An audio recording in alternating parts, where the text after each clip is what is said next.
ماہ رمضان المبارک کی ایک رات میں مختصر بڑا جامع اور چھوٹا سا یہ عمل آج آپ کی بارگاہ میں پیش کرنے جا رہا ہوں شادی کے حوالے سے۔ بہت سارے لوگ پریشان ہیں شادی کے حوالے سے، رشتے نہیں مل رہے، ٹھیک ہے، والدین پریشان ہیں کہ اچھے رشتے نہیں مل رہے، اچھے لڑکے نہیں مل رہے۔ تو انشاءاللہ آج کا یہ مختصر سا چھوٹا سا بالکل تھوڑا سا ٹائم آپ کا لگے گا اور ایک ہی رات میں آپ نے اس عمل کو کرنا ہے۔ تو انشاءاللہ اللہ کے فضل، اس کے کرم اور اس کی رحمت کے ساتھ اللہ تعالیٰ آپ کے لیے شادی کا ثواب پیدا کر دے گا۔ آپ بھائی بھائی کے لیے یہ عمل کر سکتا ہے، بہن بہن کے لیے عمل کر سکتا ہے، والدین بھی اپنے بچوں کے لیے یہ عمل کر سکتا ہے، کوئی بھی کسی کے لیے یہ عمل کر سکتا ہے شادی کے لیے۔ تو بسم اللہ الرحمن الرحیم۔ محترم ناظرین، السلام علیکم ورحمۃ اللہ وبرکاتہ۔ میں امید کرتا ہوں کہ آپ تمام دوست اللہ کے فضل، اس کے کرم اور اس کی رحمت کے ساتھ ٹھیک ہوں گے۔ تو آئیے پیارے دوستو، ایک مرتبہ میں اور آپ مل کر پیارے آقا صلی اللہ علیہ وآلہ وسلم کی پاک طیب طاہر بارگاہ میں مل کر درود پاک پڑھتے ہیں۔ صلاۃ و سلام علیکہ یا سیدی یا رسول اللہ وعلی آلکہ و صحابکہ یا سیدی یا حبیب اللہ۔ صلاۃ و سلام علیکہ یا نبی اللہ وعلی آلکہ و صحابکہ یا نور اللہ۔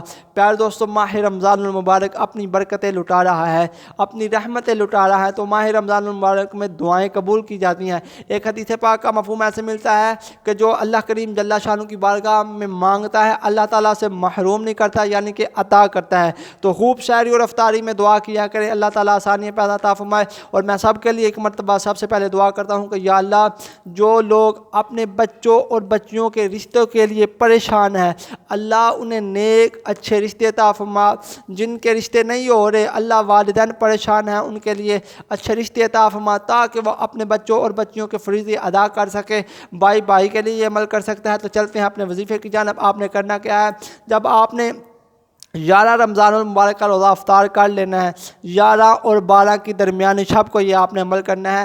11 کا روزہ افطار کرنے کے بعد بعد نماز تراویح آپ نے اس عمل کو کرنا ہے۔ 2 رکعت کر کے آپ نے 12 نفل پڑھنے ہیں، ٹھیک ہے۔ ہر رکعت میں آپ نے الحمد شریف کے بعد سورۃ قل ھو اللہ پڑھنی ہے۔ اسی طرح 2 رکعت میں آپ نے 12 رکعت مکمل کرنی ہے۔ اور اس کے بعد پیارے آقا صلی اللہ تعالیٰ علیہ وسلم کی پاک طیب طاہر بارگاہ میں 100 مرتبہ درود پاک پڑھنا ہے، درود ابراہیمی پڑھیں انشاءاللہ۔ تو اللہ کی رحمت کے ساتھ، اللہ کے فضل کے ساتھ اللہ تعالیٰ ایک رمضان سے دوسرے رمضان تک آپ کے لیے شادی کا ثواب پیدا عطا فرمائے گا۔ پھر اس کے بعد آپ نے بڑی عاجزی کے ساتھ، انکساری کے ساتھ اللہ کی بارگاہ میں گر گرا کر رو رو کر دعا کرنی ہے۔ تو انشاءاللہ آپ کا رشتہ ضرور ہو جائے گا۔ تو میں اس یقین کے ساتھ اپنی ویڈیو کا اختتام کرتا ہوں کہ کہتے رہتے ہیں دعا کے واسطے بندے تیرے، کر دے پوری آرزو ہر بے کس و مجبور کی۔ صلو علی الحبیب صلی اللہ تعالیٰ علیہ